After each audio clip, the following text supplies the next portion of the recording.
All right, these have been the 5 most disappointing receivers in the league after just 3 weeks. At number 5 is Xavier Legette. I think as a second-year guy and a former first-round pick, people were expecting him to show some sort of flashes, and he just hasn't. For a guy who ran a 4.39 40 at the combine, his game speed just hasn't translated, and he's only catching 26% of his targets. A lot of that is due to stuff like this, not getting your feet in bounds on what should be an easy reception. 4 is Marvin Harrison Jr. The Cardinals don't involve him in the game plan nearly as much as they should for a number 4 overall pick, but when he does get his opportunities, he has not come through this season. Some of his routes have looked kind of lazy. His release off the line of scrimmage is not nearly as explosive as we thought, and he's making a lot of just careless drops like this, which are uncharacteristic.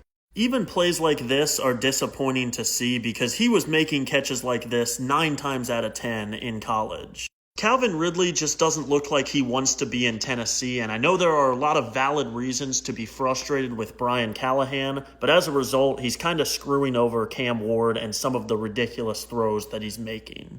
It would be so helpful for Cam Ward to have that right-hand man that he can rely on, but Calvin Ridley, a veteran, just hasn't been that to this point. 2 is Darnell Mooney. He's been a very reliable number 2 guy for pretty much his entire career, but this year he's only catching 40% of his targets. And some of that is of course on Michael Penix, but Mooney has just not shown to be that same sure-handed guy that he's been throughout his career.